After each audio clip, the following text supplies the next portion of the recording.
Man, yesterday started out so promising until it didn't. Let's talk some more baseball. What's going on, everyone? Welcome back in to another episode for Just a Bet Outside. I am your host, Steven, and we're back to talk some more Seam. Day baseball kicked our butt, that's for sure. We had a nice sweat-free winner before lunch, and then the lunch came out. It was ugly, but we're going to go over the recap in just a little bit. Again, half unit plays, so we never have huge losing days, but these kind of days happen in baseball. So quick reminder, NBA Best Bets video for Thursday will also be out after this one, so be sure to check it out. Right now, we're sweating out our last bet, hoping for a 3-0 sweep there yesterday, but it's time to give an outlier giveaway. That's right. Let's just do it again. So one free month of outlier given away to 2 more people. All you got to do is like the video and leave a comment below, and you have a chance to win. So 2 people are going to get 1 free month. Leave that comment below. Now, speaking of outliers, it's Outlier. Any graphics you see in this video or other videos are from an app called Outlier, and it's awesome, guys. I use it every single day. I'm telling you, you are missing out. If you want to be profitable long term, you need tools like this. I've always believed it. It saves a ton of time, gives you a ton of stats that otherwise you wouldn't have. So click the link below and you get a 7-day free trial, and you got nothing to lose. So let's get into it, though. I got a fun fact that is, it's extremely useless information. So here we go. Babe Ruth often placed chilled cabbage leaves under his cap during games to defend against the summer heat. You're welcome.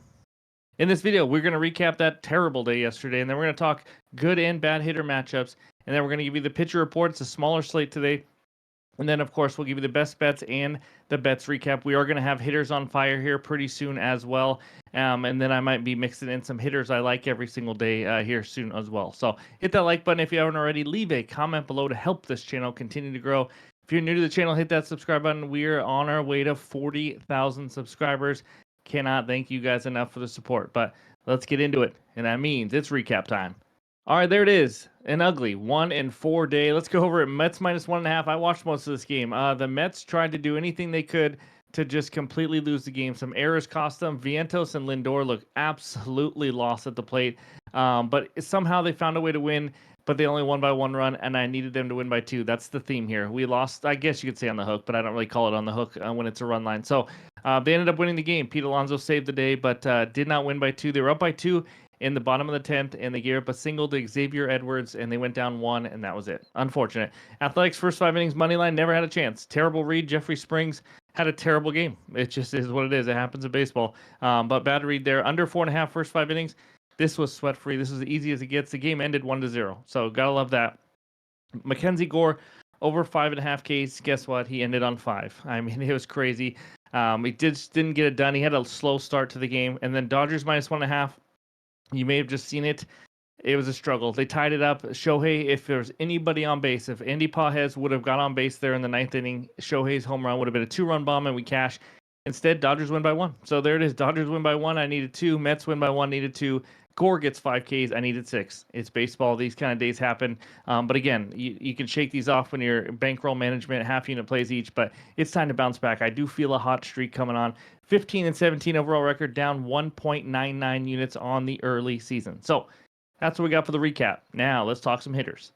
All right, we start out with the good hitter matchups of the day. We got 12 of those for you. First one is Chris Bryant. You guys remember him? The top prospect ever.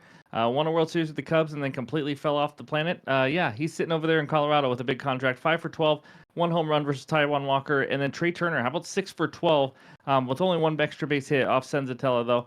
And then Yordan Alvarez, 4 for 11, and 3 of those 4 hits are bombs off the man with 2 first names and Joe Ryan. Ty France, the ex-Mariner, 4 for 11. And then go over there on the right side, Urias, 4 for 8. Willie Castro, 5 for 8 off Hunter Brown. And then down there at the bottom, we got Nick Castellanos, another Philly, 4 for 7, 2 extra base hits off of Senzatella. So that's what we got for all the numbers of the good hitters. Now let's talk those cold hitter matchups, the bad ones. We only got 4. Trent Grisham, who doesn't even play that much, but he's on here. 4 for 23, 10 Ks. Ryan Mountcastle, 3 for 16 with 5 Ks off Tanner Houck. Jeremy Pena with 6 Ks off Joe Ryan. And Lourdes Gurriel, 2 for 11 with 7 Ks off Carrasco Tabasco. So that's what we got for the hitter matchups. Now let's take a look at the pitcher report. All right. Sadly, it's only 5 matchups. That's right, 5 games today. Tanner Houck versus Charlie Morton. Charlie Morton's about 87 years old, still chucking the ball around somehow, but he's a 4.5 type ERA guy. Decent strikeout rate still for what he's doing at his age. It's incredible, honestly. But he can walk some guys every once in a while. He's going up against Tanner Houck, who, by the way, got rocked in his first start against Texas, I believe it was. So he's looking to bounce back after a great season, career year last year, 3.12 ERA. Doesn't miss a ton of bats, pretty average there. But Taiwan Walker and Senzatella, I mean, that is like Christmas tree versus Christmas tree. That is not pretty. We'll see what we get from Walker this year, but he has not been good. I mean, you see a 7 ERA last year, 6.5 ERA for Senzatella. That was only in 12 innings, so you can't really take much into it, but he hasn't been a great pitcher in a while. Those two guys, as you can tell, do not miss many bats. Sensatella had some control issues last year in the small sample size, and both guys give up over 10, almost over 11 hits per nine. That's a lot. Hunter Brown, that's right, the man, the myth, the legend. That is kind of a dark horse Cy Young candidate here this year. He had a pretty good first start going up against Joe Ryan. Pretty good matchup there in that one. Two guys that can actually miss some bats. And then Merrill Kelly versus Carlos Carrasco. Diamondbacks on a roll right now. Merrill Kelly had a good first start as well. He held that hot Cubs lineup down. And then Carrasco, I mean, this guy is just pitching because of injuries. He should not be on the mound for the major leagues. That's in the show, that's for sure. And then Nick Lodolo, the lefty, he only had like 1K last game, but he's a guy who can miss some bats. That big sweeping curveball, big lefty against nasty Nestor Cortez, and nasty doesn't mean good in this situation. First 3 pitches of his last start, home run, home run, home run. He got absolutely rocked for 8 runs against the Yankees. We'll see. I'm sure he won't be that bad. That's for sure. But anyways, 2 lefties squaring up there. So if you're new to the channel, we do this for every single day. All the matchups, all the averages are on the bottom. All these stats are also going to be just last year. We're going to wait for a few starts to come in, and then we'll start just including this year's stats. So that's what we got for the pitcher report. And now it's time for the best bets. This first one takes us out to the land of the tiny beverages where the Minnesota Twins host the Houston Astros. Twins on the money line -125, Astros on the money line +105. We have a total of 7.5 runs. I'm going to go back to an under in the first 5. That's right. I got an under 4 runs, first 5 innings, -125 on BetMGM for a half unit. If you can't get 4, and you can only get 3.5. I don't mind that as well, or taking an under 7.5, maybe 7 as a total game. But first, let's talk to cold weather. That's right, no surprise, but it is going to be very cold in Minnesota. When it's really cold, it's not easy to hit. So starting pitcher matchup now. On top of that, Hunter Brown versus Joe Ryan. 2 solid starting pitchers. Brown, we've talked about before. He's a dark horse Cy Young candidate. Just a solid up-and-coming pitcher. Gave up 2 earned runs and 7 Ks versus the Mets in the first start. And then we go Joe Ryan. Looked great in his first start as well. Gave up 1 earned run in 5 innings versus the Cardinals. He's another young up-and-coming starting pitcher. He had a 3.60 ERA and a 0.99 WHIP last year. He's done really good at limiting base runners, that's for sure. And in fact, both of these guys have. They both have swing and miss stuff, as you saw in the pitcher report, which you like to see. Easier to get out of jams when you can just strike someone out. Now, these offenses versus righties, they've been struggling mightily. Both in the bottom 7 versus right-handed pitching in WRC+. Again, small sample size. Houston hitting 173. Twins hitting 209 versus righties. Astros, how about the lowest slugging in Major League Baseball? Twins, 8th lowest. Needless to say, 2 struggling offenses. I love the matchup here for 2 starting pitchers who are solid, in good form, while the offenses are absolutely not in cold weather. Give me the under 4 runs in the first 5 innings as my first best bet.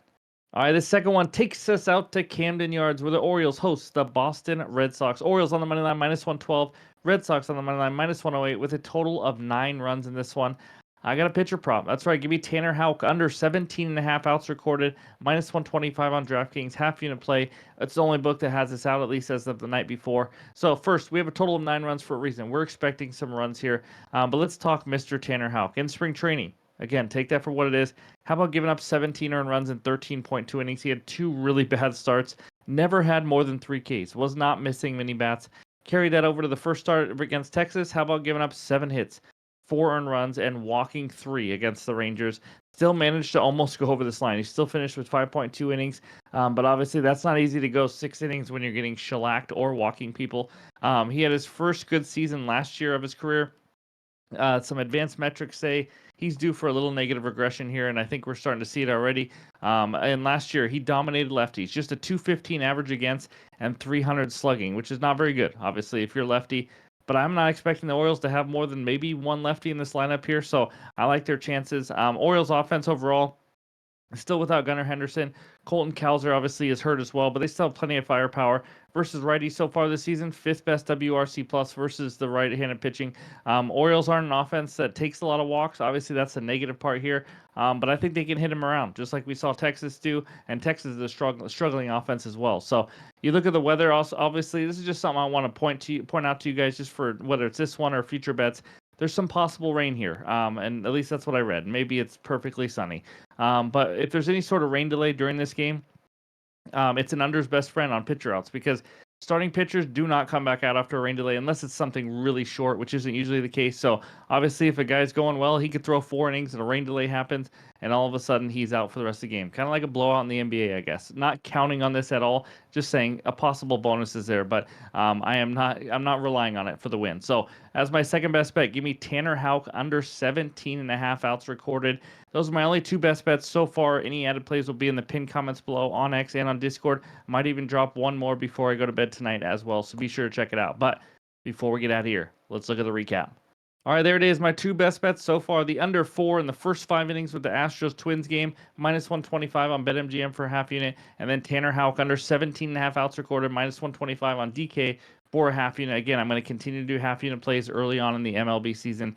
Any added plays, you know where to find them. Pinned comments below, X and Discord. Go check out that NBA video if you have a chance as well. I appreciate the support, but hope you all have a great Thursday, and we'll talk to you soon.